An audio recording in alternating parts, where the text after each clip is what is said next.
Pandemonium Premodern Monthly Round 2. What's going on, guys? We're back, and we're going to get into our second round, but we have to look at the decks first, because these decks are different from the decks from the first one. And I can pull up this one here.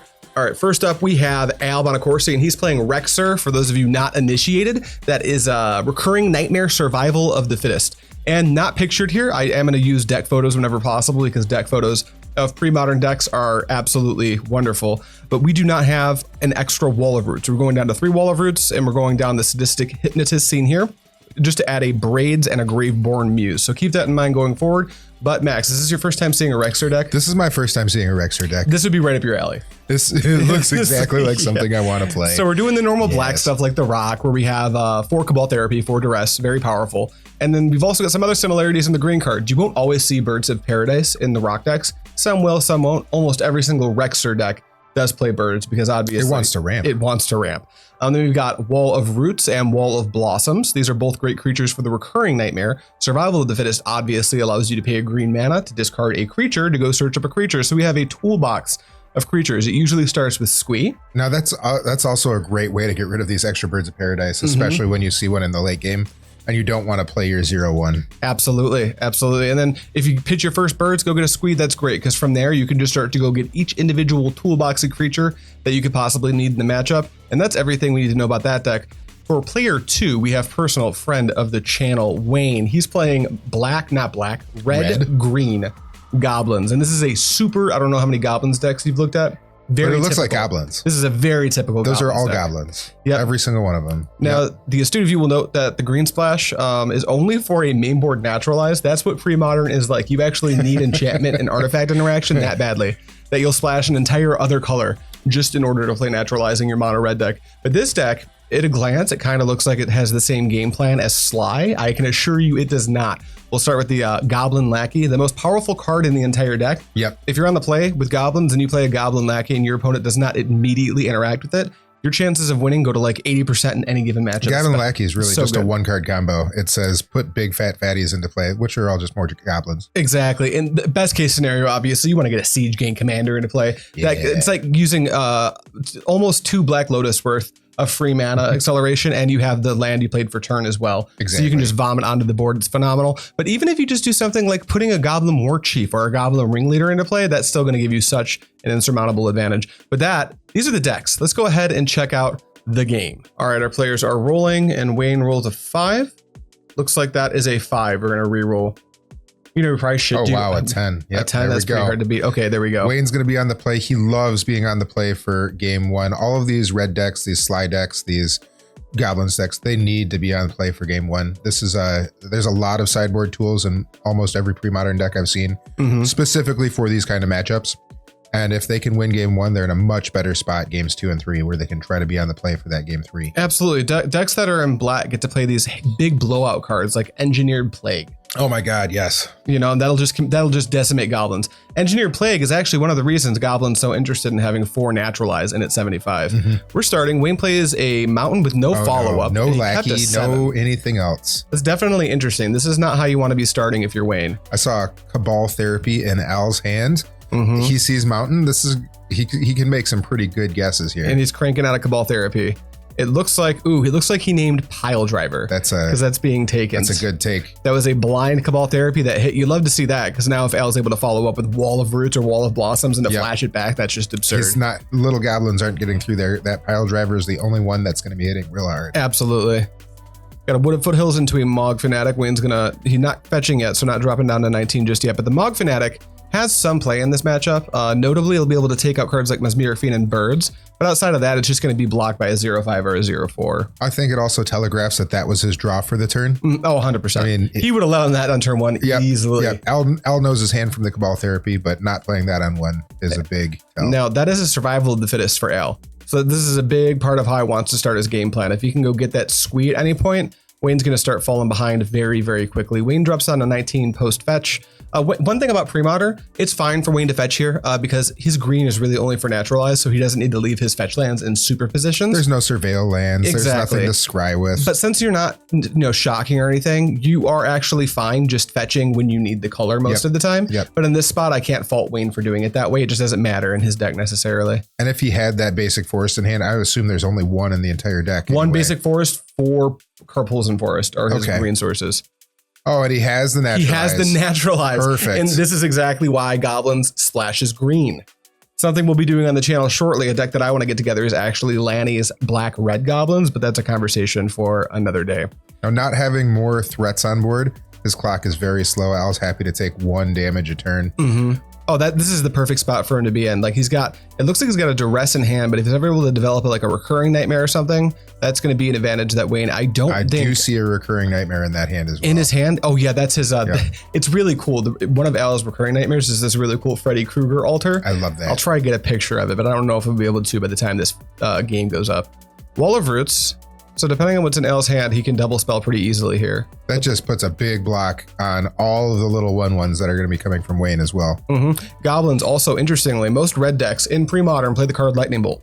Goblins does not. There actually isn't the space in the Goblin 60 for Lightning No, they Bolt. want their goblins to do all the damage, not their spells. Rishadan Port from Wayne. This is another angle that Goblins takes is mana denial. They play usually 4 Rishadan Port in between 2 and 4 Wasteland. If you can play your Goblin Lackey on 1 and never have to spend mana on a spell again and just tap your opponent's lands every turn, perfect. Oh, that's what you want to do. This is a Ringleader into, what was it, a Matron and a Mogg Fanatic? That's what that was. That's effectively, Wayne gets to play the card Memory Deluge. That's attached to a 2/2. That seems great. When I played against Wayne this weekend, every Ringleader he resolved got him 4 cards, and it made me really sad. That's one of the reasons this deck doesn't play Bolt, because Ringleader really wants to draw 3 or 4 cards. It wants to see goblins all the time. Yep. Yeah, I feel like the last matchup we watched had Wall of Roots staring down a bunch of little red dudes as well that were never getting through it. Absolutely. So it seems like a great way to combat these red decks. There it is, that beautiful altered Freddy Krueger recurring nightmare. That's really cool. Now, Al doesn't have anything particularly potent in the graveyard just yet, so I think that's just going to be hanging out there. And I could see spending the mana on it. I don't know if he put anything in the bin yet. Oh, I think he's explaining to Wayne what recurring nightmares, because Wayne also kind of new to the Premodern format. But this nightmare, if Al ever gets access to like a Wall of Blossoms, the game's going to get completely out of hand. Because if he has Wall of Blossoms plus any reasonable creature to loot back and forth, it can get insane. My favorite one is Deranged Hermit. That's a great one. Yeah. Now, Wayne is at a spot. This recurring nightmare can almost never be destroyed with targeted removal like Naturalize. However, it can't be activated at instant speed. So Correct. if Wayne has another Naturalize, this will be his probably only window to get that off the board. Yeah, passing the turn with the recurring nightmare in play is just like a full telegraph. I don't have a second Naturalize. Yep. You can do whatever you need to do. I'm just going to keep playing Goblins and hope that morale improves at some point. Al did miss his 4th land drop. Wayne's hitting land 5. He definitely didn't want to do that, but this is a good time to potentially start activating that Rishadan Port. Yep. Although he did just tap his Rishadan Port to play a Goblin Matron. He probably wants to tap all of his mana here. That's why I went ahead and tapped the Port. That would do it. What do you think we get off Matron here? I think it's probably a Piledriver. That's probably what Al's afraid to see right now. I think Piledriver is probably my main pick. I could also see I could see a Goblin King here breaking up the board pretty good too. A Warchief is what we grab. If he has another Piledriver in hand, next turn he can go Warchief and Piledriver. And swing for just a hilariously huge amount of damage. Absolutely. Yeah, that's gigantic. That would be a huge swing. From Al's spot, I wonder exactly what he has in hand. I don't know if he has any like Haymaker creatures just yet. He's going to need to develop some type of a big threat. Otherwise, Wayne's just going to continue to develop and develop. And I don't know how many, we can actually check on the deck list here, just how many Pernicious Deed that Al is playing. And I think I see absolutely none. I didn't see any there of are the original none. deck either. It was all creature targets for his survival instead of spells. Yep. His spells were really just Cabal Therapy and Duress. Which is a fine place to be, because normally, recurring nightmare survival is going to go so far over the top of any other board state that Pernicious Deed is just kind of like not necessary. Yep. Your board state's already better. We see a Mogg Fanatic from Wayne's side. He got him for some damage last turn as well. Apologies for the glare. We will be working on this for future tournaments. We're recording in LGS with fluorescent lighting, so we do have to. It does make a difference. It's not this dark studio that we normally record in. Where I can control all of the light. That is a Deranged Hermit with a resolved recurring nightmare. I think that's going to be the game, to be honest. I'm not sure unless Wayne can find his Naturalize and trick Al into leaving it into play for long enough for Wayne to actually hit it with the Naturalize. I don't think Wayne can overcome a Deranged Hermit. There's nothing in his graveyard right now, so he can't activate that. Not yet, but Deranged Hermit has Echo. It does. So Deranged Hermit can put itself in the graveyard. We see a Cabal Therapy, and whatever Al named was missed. Wayne just flashed his hand up. I believe he named that Warchief that Wayne just got off the Matron. That Warchief's in the yard right now. I see. So it was a 1-for-1. That's actually kind of a, if you look at those, if you count Deranged Hermit as a 1-for-1, no, he's got a bunch of extra squirrels in play. That was just a free discard. Yep. Yeah. He knew what was in his hand. He was getting it right out of there. He didn't want to be hit in the face by all those hasty goblins. That was the same Warchief that we saw searched off the Matron, right? Yes. That's how he knew about it. Wayne fetching, going to 17, getting a land. This is a lot of lands for goblins to draw. Yeah. They definitely don't want to draw more than usually about 3. Sometimes 4 is fine. Sometimes 4, so you can double activate your ringleaders and stuff. Yeah, or double activate your Siege Gang commander as well. Yeah, break up the board state. But 6 lands, that's pushing. Now, if Wayne can get another Matron here, one thing that does break up Deranged Hermit even through the recurring nightmare is actually going to be Goblin Sharpshooter. Oh, yes. So that's an interesting piece right there. I wonder what Wayne's move is here. We're going to play a Goblin Matron. Okay, what do you think he gets? Do you think he gets the Goblin Sharpshooter? I think he needed to have that Warchief in play to give the Sharpshooter haste. I think his plan for this turn was to be able to play a second Matron and then go get the Sharpshooter with the Warchief out. Mm-hmm. But having that Cabal Therapy totally Big threw deal, a wrench in his plans. That's no good. Looks like he gets Goblin King here. Goblin King is going to be a good bump to all of his goblins there. However, there's no mountains on his opponent's side. So there typically won't be. Yeah, Goblin King, they're bigger than the 1/1 squirrels now. Yes, they're bigger than the 1/1 squirrels. That's huge. Those Mogg Fanatics can get very flexible in combat because they can shoot the Deranged Hermit, and that will shrink the squirrels as well. Yes. But that doesn't change the fact that Al just has access to Recurring Nightmare and Deranged Hermit. That's still a huge deal. Looks like Wayne decides he wants to get busy. He's like, go ahead, block. You won't. Shipping for... Those squirrels are 2/2s. He's got a lot of toughness on the board right now, especially with that wall of roots. If Al pops off blocks with those squirrels, all Wayne has to do is shoot the Deranged Hermit. You're right. And become 1/1s. All he's got to do, though, is leave one thing in play to get that Deranged Hermit back, or just cast another creature. Yep. And that's why I was thinking that maybe Sharpshooter is the correct take with the Matron. Sharpshooter would be really every good. turn. Ooh, that was a Snuff Out on the King, and now all of a sudden Wayne is back to parity. That's tough. Wow. Sorry, Wayne. Wow. Al having some really good draws here, especially for missing land 4. Yeah, well, when you miss your land drops, you just draw spells. You draw spells, it turns out, dude. Seems what it was. It's pretty good. Looks like Al's popping off some blocks with some squirrels and the Deranged Hermit. Al just not afraid to lose the Deranged Hermit at all here because he has the Recurring Nightmare in play, and Wayne's totally tapped out, so there's no threat of a Naturalize at any point until the end, Wayne's next turn, basically. Looks like we are popping off the chute with the Mogg Fanatic, so we're going to have some trades across the board. I don't know that Al's going to take any damage except for maybe one from a Mogg Fanatic that's being shot, but I think Al has all but stabilized here. I think at this point... Deranged Hermit and Recurring Nightmare is such a big swing in these aggro matchups. It's such a wall for him to get through. I don't see any way of Wayne getting through a Deranged Hermit coming back every If single he turn. had gotten the Sharpshooter, he could every turn kill all the squirrels and the Hermit. That would definitely be that Snuff Out target, though, if he got that Sharpshooter. Exactly. That's the problem. Even though I think Wayne maybe could have searched better, maybe Wayne sniffed out that something was going to get murked anyway, and he wanted it to be the King and not a Sharpshooter. I could totally see that being the play there. I was able to, my round in round two finished kind of quickly, so I was able to watch some of this round at the end, and these players were having an absolute blast. I know Al's been dying to play some Sanctioned Premodern forever, and Wayne's just pumped to play any event he can get to. So we see the Deranged Hermit coming back in. We switched that Wall of Roots for that Deranged Hermit. The Recurring Nightmare goes right back to his hand. I see is that a Duress and a Braids in his hand? I believe it's Duress Braids. Braids with Deranged Hermit. You cannot stop him. It's over. The game's done. Now he could replay the Recurring Nightmare, but I think you just get Braids into play. Yeah, that sounds a lot better. Insane here. Pick up your Braids now. You can get the original border Braids for under $1, and in decks like this, Braids is so cool. I think very underplayed in the format. I don't see enough Braids in modern lists. Yeah. I think Wayne's got plenty of lands. He's happy to just sacrifice a land, but eventually this Braids is going to do some serious work. Well, it's not like Wayne's going anywhere very quickly. He's got to sacrifice a land, and then what's he going to do? Pass the turn back to a pile of squirrels? Yeah, I think this game's over. This game looks pretty over. Sorry, Wayne, you're kind of going down here. Now, luckily, this is only game one. So assuming that Wayne does end up falling to this Braid's Deranged Hermit Recurring Nightmare pile, Wayne probably has some serious game to play games 2 and 3, especially being that Wayne's going to be on the play for game 2. Now, if we're Wayne, I got to assume he's starting to think about some of his sideboarding plans. What are we looking at in his sideboard? I see. Well, we'll take a look as soon as this game wraps. We'll take a look at that. I have a whole screen prepared just for it. Oh, how exciting! Yeah. Perfect. We did this before, Max. You're right. I got to imagine he does want some sort of graveyard hate. That's it's something. I think, and we'll get there. But I believe Wayne's graveyard hate of choice is Crypts, Tormod's Crypts, which are great. You just put it in play and let it be there. Yep. Watching the power of this recurring nightmare, just getting back so many tokens every single turn. Oh, wow. So Al, instead of looping the Deranged Hermit, Al asks for hand size. Wayne's like, nothing, plays a 5/5 for 2. That's incredible. That's exactly what this deck wants to do. Now, to be fair, the correct play for Al was definitely to loop the Hermit. But I think that Al just wanted to show off his Tempting Worm. That's the type of guy Al is. Al just wants to play Premodern. He doesn't care about what I can play a 5/5 for 2. I might as well do that instead of doing something cooler. I did play against Al in the Swish portion. He's an absolute delight to play against. He just loves his cards. It looks like Wayne drew just another land, which is not where he wants to be. No, Al doesn't even need mana anymore. He can, as long as he has access to 3 mana, this train doesn't stop. It just keeps going.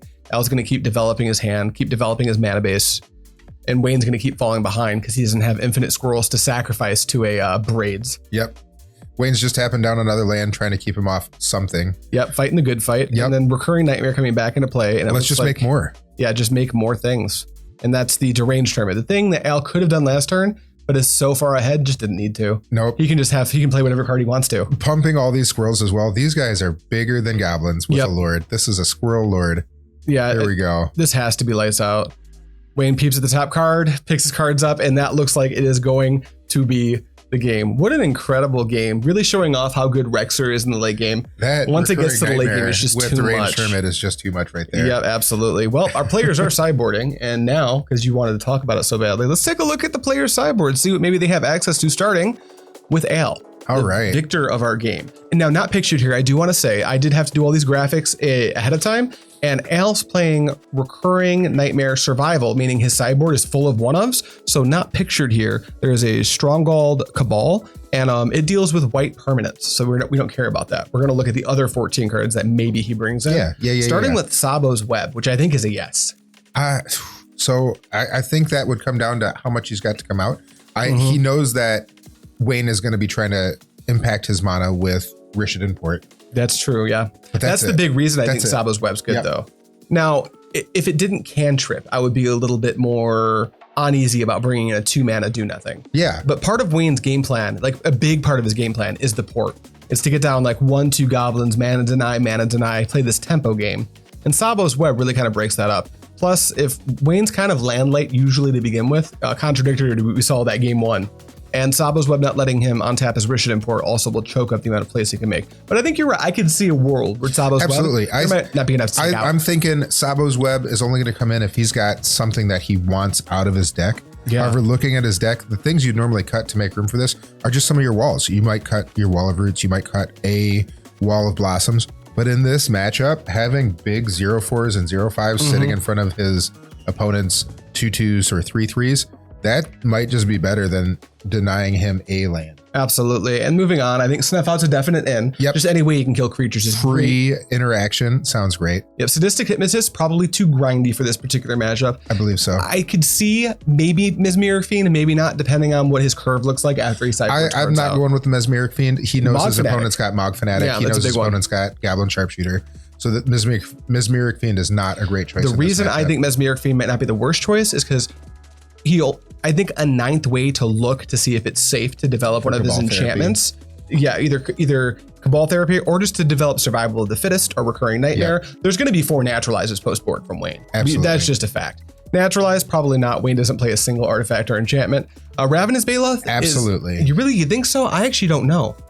the Goblins deck is fast, but when it starts to kill you, it's a snowball. Yeah, a 4/4 doesn't break it up once Goblins is going. Like the gaining 4 life, even repeating it. He's already got a Spike Feeder in the main board. And that's my thinking is that he's bringing in probably another Ravenous Baloth.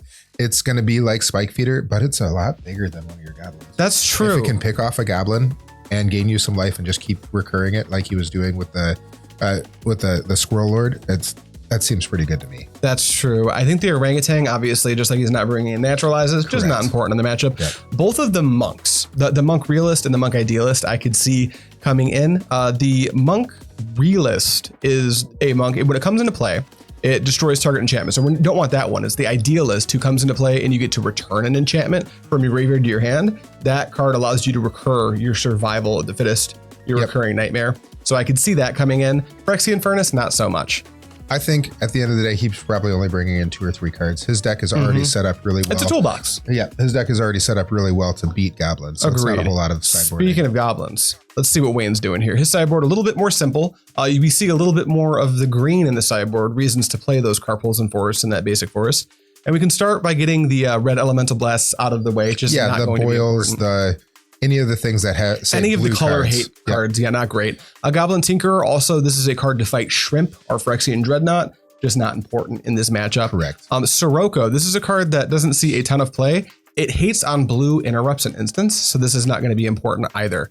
Pyrokinesis is the first card I see that maybe you could make an argument for Pyrokinesis. I think diluting his deck with removal, I think Pyrokinesis is really just for more aggro matchups like Sly. It would love to see a bunch of X1s across the board. Think of it like a Fury instead of a spell, but you don't want that in this matchup. I think what he's really interested in are the next 3 cards, the green 4 spells. cards, all of the green spells. So just to quickly correct myself, I was under the impression he was on Crypt. He is actually on Phyrexian Furnace, which I think is a bit better in this matchup in the first place. Yes. Exactly. And you can just leave it in play instead of cracking it all at once.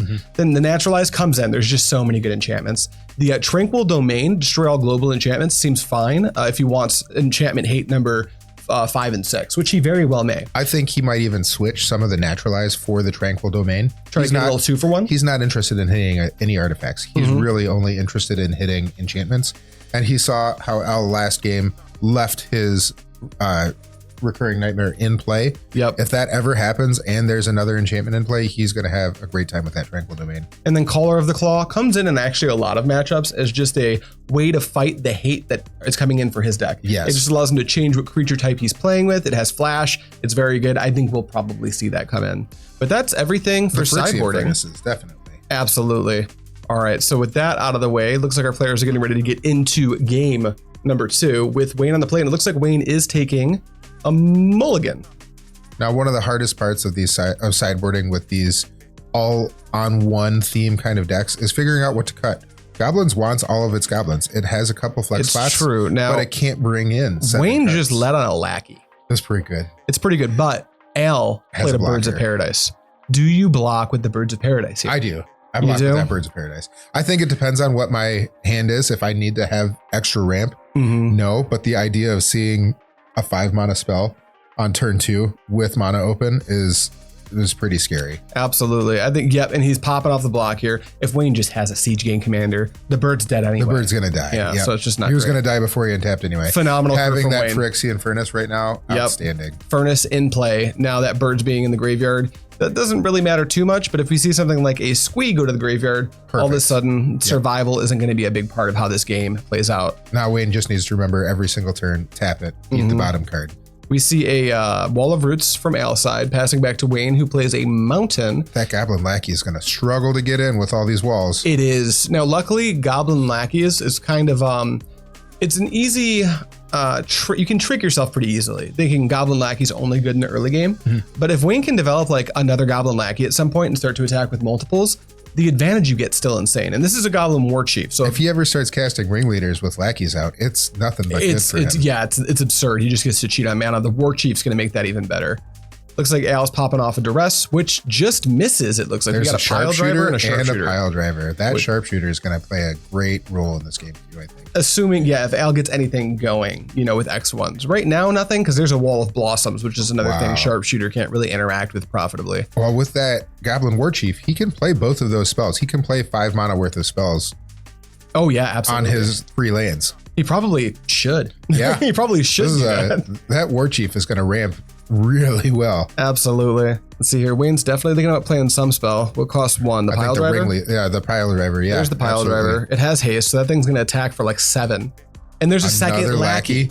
And this is exactly what I was talking. You know, with Wayne's hand size, because it's very small now. Well, he knows it's only a Sharpshooter left. I think Al might just block not Lackeys. And try to save some life from the Piledriver, because that's a lot of damage coming in. If I'm Al, I'm putting the Wall of Blossoms in front of the Piledriver. I'm putting the Wall of Roots. He's doing it right now. I'm doing this. I'm letting those Lackeys in because I know what's in the hand. I don't really care if you cheat on 1 mana because you already have the Goblin Warchief in play. Absolutely. So it's just not really a big deal. And now Wayne's hellbent. So, you know, these Lackeys he doesn't need to do anything. These Lackeys are worse than Mogg Fanatics now because Wayne's already used all of his cards. Now, next turn, could be good. Let's say he could cast a Ringleader because he's got the Warchief out. If that Ringleader hits more than 1 thing, those Lackeys are still doing a lot of work. Absolutely. Looks like we're using the Wall of Roots to do something. See a Spike Feeder in Al's hand. That's a great way to gain some life. But that Piledriver is hitting in, like you said, really big chunks. And like I said, when we were talking about Baloth, like if he plays Spike Feeder here, Wayne just kind of shrugs his shoulders. Yeah. He's like, fine, I'm going to keep attacking you for near lethal every turn until you're out of blockers.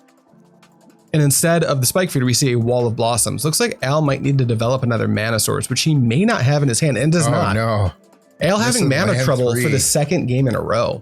It worked out fine the first time, but this time it looks like there are way too many goblins. All right, Wayne on tapping, takes a draw for turn.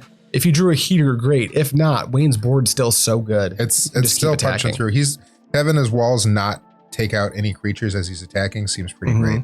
And Wayne gets to keep doing this, what we're seeing here, where he attacks with everything, and he just says, do you think I drew something for my Lackeys? Right. And Al can't afford to take all that damage, so he's of course going to let the Lackeys in, and we'll see if Wayne has anything. But that's like a really interesting trick. Wayne, he doesn't need to, but he could also like crack the Phyrexian Furnace to try to draw something like a Heater with the Lackey trigger on the stack. I think keeping it in play is much better. Over the course of this long game, I think so. I don't think Wayne's signing up for a super long game, but a Survival of the Fittest is one of the few cards that Al could use to break up this this onslaught from the goblins. I do see a Recurring Nightmare in Al's hand. I think that might be something that's going to come down this turn. And it's exactly what it is. So he can start to like trade Wall of Roots for Wall of Blossoms and draw some extra cards. He does have to fight through that Phyrexian Furnace. And Wayne, knowing that Al has missed some land drops, if he's going to be going to dig for that wall, that was a quick scoop there. Yep. Ratings on the wall on that one. That was brutal. So we saw Al do his thing game 1. It was absolutely phenomenal. Game 2, we saw Wayne do his thing. So we got one more game to play. This is the 2nd round, and this is the 2nd time we're getting a game 3. Which is just lovely. Outstanding. It's I love watching these red decks actually get to pummel some face in. As much as I love those rock style decks and playing them, seeing mono red goblins punch somebody in the face is really cool. Absolutely. I mean, if you look at here, hit that card over there if you want to see round 1, or it'll be in the playlist if you're watching this video in the playlist. But we did see Mike Swick take down Ryan Gates in round 1, 2-1, playing traditional rock against Sly. But Ryan showed off what Sly's good at game 2, and he just game 2 was great for Ryan. Was fast. It was good. In this tournament, we've seen red decks do some really good stuff. Now, really quickly before we go back over to the games, I want to breeze through. I don't think we're changing anything post board for game 3 based on play draw. I think Al's kind of got everything he's looking for. And I'd have to imagine that Wayne is just going to keep it the same. I don't think you're going to start to bring in like pyrokinesis based on play draw and stuff. I think the idea of Naturalize coming in is a trap. Al has some creature toolbox cards that can go hit a Phyrexian Furnace and blow that up. I don't think bringing in a Naturalize just for Phyrexian Furnace is where you want to be. 100%. Especially since his creatures should be outclassing Wayne's as soon as he can actually develop some mana anyway. Absolutely. It looks like, all right, Al's presenting. So it looks like we're getting back in to the game. Wayne's still shuffling. And I've actually took some notes here. It doesn't look like anyone has mulliganed yet. So these are the first opening hands our players are looking at. They are 1-1. Al is on the play, meaning Wayne's potential openers of Goblin Lackey are much more subdued by the fact that Al can just follow up with a 0-5. And that Lackey can never get in. Yeah. And there's no good way for mono red goblins to really punch through that 0-5 unless he can find a way to give Al a mountain. And that's not in this format very well. No, not at all. Looks like Al is keeping. He set his hand down. Wayne needed to look. Wayne's also agreeing with the hand. And we see a gold bordered, one of my favorite, duress from Al. And he does hit a naturalize. And Wayne's hand looking kind of That was a lot soft. of lands. Lots of lands. Caller of the Claw looks like a... Caller of the Claw is not as great when you're... I think that was a pile driver. Yeah, exactly. Exactly. Now, we were right. He did bring in the Caller, which I think is probably just fine in this matchup. But no turn one play for Wayne cannot be what he's looking for. We see a survival of the fittest, which is great for Al because he did take out the naturalize with his duress. I see another survival in his hand as well. So even if he top stacks another, he's got a little backup there. Now here's the pile driver. Not going to do any work in the immediate future, but pile driver known for becoming a snowball. Yes. This card, it's not unusual to see a pile driver attack for 8. Or 10. Or 10. Sometimes 12, depending. Odd numbers, but yeah. Yeah, but if you have a Siege Gang commander, that thing is just huge. lethal on its own. Thank goodness they didn't give it trample. With Fire Design today, they would have given it like trample and first strike or some absurd number of This card's keywords. been reprinted, and it was still a banger when we saw it, but it had Goblin Rabblemaster when it got reprinted. Ooh, Rabblemaster was the best. And that was a fun one. I miss Rabblemaster. That's a card playing that some of that in modern or in standard. it looks like Al is asking about a card in Wayne's hand. He's showing Caller of the Claw, which a phenomenal card, not at its best in this matchup. There's certainly matchups where it shines even brighter.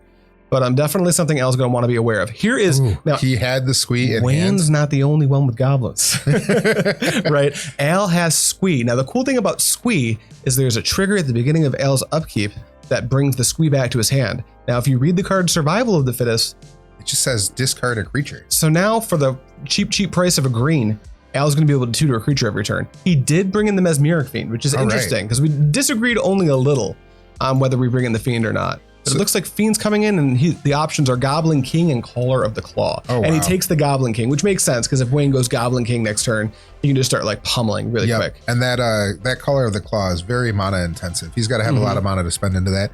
And I like bringing that Caller in. Al's playing black, and there's Phyrexian Plague. Is that it? Engineered Plague. Engineered Plague. And goblins can't really beat that, which is really what Caller of the Claw is for. Now, Al doesn't have any engineered plagues in the sideboard, but Wayne doesn't. But this was not an open decklist tournament, so Wayne has to be aware. Ooh, Wasteland from Wayne, taking out one of Al's colored sources, specifically Llanowar Wastes. It's a good start. It's a fine start. Also, this Goblin Pile Driver doesn't seem like a big deal, but it is a 1/2, so it can attack through the Mesmeric Fiend, which is important. Only for one right now. Only for one, but it's, you know, these games, especially game 3, even against goblins, this game can go kind of long. And Goblins weirdly has the tools to play in a long game. Yes. Where in Al's upkeep, he gets the Squee back. I will say that Al would like this game to go long. He would like to get to the long game Al and can't survive kill long quick. enough for that. He cannot kill quick, so he wants to drag the game out into the end game where his deck becomes the clear favorite. Al discarding Squee. Now, if Wayne can get access to a graveyard hate piece, specifically Phyrexian Furnace, he can stop this machine that Al's building. Now, what do we really want? What is Wayne really looking to find? Because I think just finding a graveyard piece is not going to do it. Do we think he's looking for something bigger? So I'm not sure what Wayne's looking for. Al grabbed a Birds of Paradise, like, I need to develop my mana base. Then remembered Wayne's hand and said, actually, a 5/5 will probably kill you. So you know what Wayne's looking for right now? Because if Al misses this land drop, Wayne would like to find one copy of Rishadan Port. That sounds pretty good. He gets to keep chipping in because Wayne's going to keep making his land drops. We know that to be true. So if Wayne can get a port down, which he had in his hand to begin with, so there it is. That is going to mean he's got to activate that survival on his upkeep, but I think Wayne can tap that down and stop him from casting some more spells. Yep. So it looks like Wayne is passing. He's doing the shuffle, you know, when you get to your opponent's upkeep and you use your port. And it looks like Al, remembering to bring back his Squee, but did not survival in response. Yep. Which he could have. He could have floated the green. Floated the green, gotten the Squee back, and then activated survival. Use survival. Although here, not entirely sure what he looks for. I think Al, in terms of like the bottom line impact on how the game turns out, missing one's not going to end the game for him, but he will want to remember that for the future. That's a good one. Now that's a good reason to not do it immediately. Maybe he thought about, well, I don't need anything just yet. Let's not expose my Squee to Phyrexian Furnace. I take that back. Maybe Al knows what he's doing after all. Now it looks really good to not activate the survival. All right, well, let's continue to keep Al off of green, stop him from doing too much shenanigans. And put him on the 16 turn clock. And not activating the survival again, I think is Al's coming wise. in. Al said, me too. He's not blocking with it. There's no reason to not attack. Wayne doing a little fetchy fetch, going to 18, getting the only target that makes sense, which is probably, well, he might get a forest. He might get a here. forest. If he goes and finds another Naturalize, I'm sure he's got more ways to deal with enchantments. We've gotten some comments in the, There's the forest as well. It's the forest. We've gotten some comments in the, the comment section of this channel and my main channel asking like, well, why would I get into this format when lands are $300 a piece? I had to inquire, what do you mean? Like duels. Some people just aren't aware. Duels just aren't legal in this format. You can only fetch for basics. These fetch lands aren't really color fixing. No. They're in 2-color decks. They're like solving your number of colors per color. So like making sure you have like 15 with one source and 13 of the other is much easier if you're in an allied colored pairing with fetches. But yeah, they're not dual lands or pain lands or bust for the most part. Looking at these goblins decks or these mono red other decks, they're just to fuel Grim Lavamancer and fill your graveyard and give you threshold for your barbarian rings. And like knock down your chance to top deck land by like a % or 2. Yeah, which is nice. They're not for color fixing. All right, what do we see here? Wayne developed a Mogg Fanatic, attacked. Looks like Al's thinking about the same thing. Now that Mesmeric Fiend is under duress of that Mogg Fanatic, so I wouldn't be shocked if Wayne just popped off and he's doing it here. It's like, give me the Goblin King back. I want to put you under so much That's more a lot of pressure. Wayne's start looked pretty weak, but the way it lined up into Al's hand, I think Wayne's a pretty big favorite to win this game at this point, unless Al can develop some serious gas in a very small amount of time. Yep. Because Wayne still has access to that Rishadan Port, keeping Al off of green mana. Of course, he could use the squee in the survival, but then Wayne can just use the Phyrexian Furnace to take out the squee. He's gotta find some more lands, I think, before he starts activating that survival. Here's the King. This is a lord that actually pumps the power and toughness. Says Piledriver now coming in for 2. Next turn he could attack for 5. All of a sudden we're on a 3-turn clock max. This is going to be hopefully a quick turn of events for Wayne. Yep. Not finding more lands. Oh no. Al is and Wayne is aware of that tempting worm. He knows about it. He knows it's there. We got to avoid green mana at all costs. Because a 5/5 will rule this battlefield. Wayne is getting flooded out again. This is a lot of But here's another Piledriver. Wow. This is lethal next turn, Max. That's a lot of damage. Yeah, it's so much. Right now he's like 2 from go the to King. 8. We've got 4 from the Piledriver. Yeah. That's 7 damage coming in right now. Well, the King doesn't pump itself, so it's attacking for 2, I believe. Yeah. And then Piledriver's attacking for 3.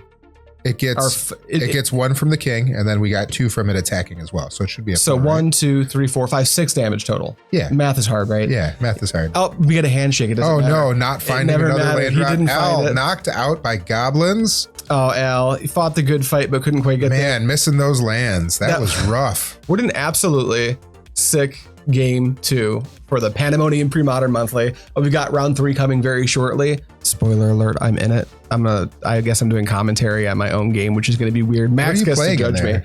You'll have to check out the next video. That you've played before? You'll have to check out the next video. Thank you wait. so much for watching. I'll see you next time.